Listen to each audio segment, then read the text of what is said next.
Hi everybody, I'm Megan. I'm the dietitian at Help in Corktown Health Center, and today I will be showing you how to make a healthy muffin recipe. So muffins are, obviously delicious, but they're often loaded with a lot of added sugar and refined ingredients like white flour. So this makes them not very nutritionally dense, meaning they don't contain a lot of nutrients. So this recipe is great because it contains a lot of whole grains like rolled oats and whole wheat flour, and also includes things that contain protein like Greek yogurt. So it's a little bit of a healthier option with a lot less sugar.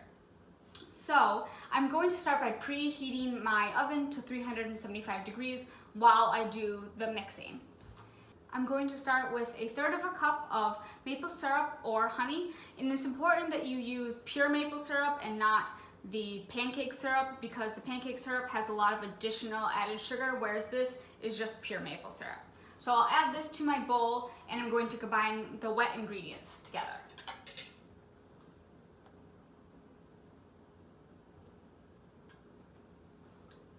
After I add the syrup, I'm going to add 1/3 of a cup of milk. You can use any kind of milk you'd like. I picked almond, but you can use dairy, you can use oat, you can use soy, whatever you prefer. Then I'm going to add 1 egg. And I have a cup of Greek yogurt.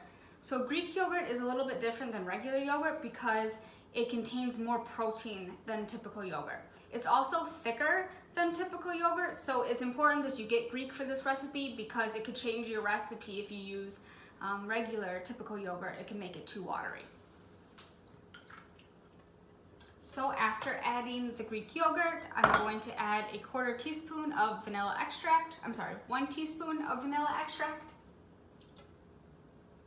Then I'm going to whisk the wet ingredients together until they're well combined.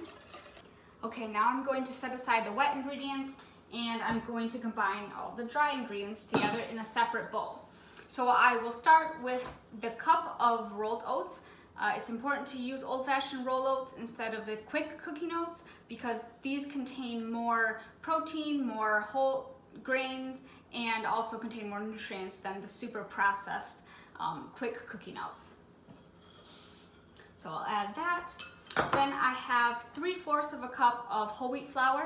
Again, this contains more nutrients than typical enriched white flour. It also contains more protein, more whole grains, more fiber. So it's important to use whole wheat. Then I will add my 1 teaspoon of baking powder, 1/2 teaspoon of baking soda, and 1/4 teaspoon of cinnamon. The cinnamon is optional. You don't have to add it if you don't want to. So I will add those to the dry ingredients, and then I'm going to combine these as well. Once those are combined, I'm going to add my blueberries into the dry ingredients as well.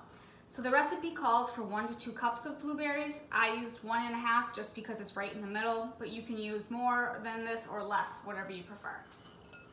So I add these to the dry ingredients, and then I'm going to stir these together well also. So once the blueberries and the dry ingredients are well mixed, I'm going to be adding the wet ingredients to the dry, in addition to 1/4 cup of either melted butter or cooking oil. So I will add both of those. Then, once all of the wet ingredients are combined into the dry ingredients, I'm going to mix them well, but I'm going to be careful not to overmix them. If I overmix, it can make my muffins too dense. So I want to mix them until they're just combined while not overmixing the ingredients. So you just want to make sure there aren't any pockets of flour or the dry ingredients. You want to make sure the wet is well incorporated without overmixing. So it shouldn't take you too long to do this. It's only been a few seconds and it's pretty already well combined. Just maybe scraping the bottom to make sure there's not any dry ingredients that haven't been mixed well. So that's basically about as much as I need to mix it. So then I'm going to spoon these into 12 muffin cups that I have set in muffin tins. Greasing them with some oil can help too so they don't stick. And I'm filling the muffin cups about 3/4 of the way full. Doesn't need to be too full. Usually 3/4 of the way is a pretty good amount. Now that I have them all divided into the muffin cups, I'm going to bake them for 14 to 17 minutes. The time can vary depending on your oven. A good way to test if they are finished cooking is to use a toothpick or a knife and stick it in the middle of one of the muffins. If it comes out wet, you can cook them for a few minutes longer. If it comes out dry, you can assume that they are well cooked. So my oven actually took a little bit longer to cook the muffins than the 14 to 17 minutes. It took about 19-20 minutes, but as you can see, the tips of the muffins are golden brown, so that's a good way to tell also with the knife or toothpick method if the muffins are done.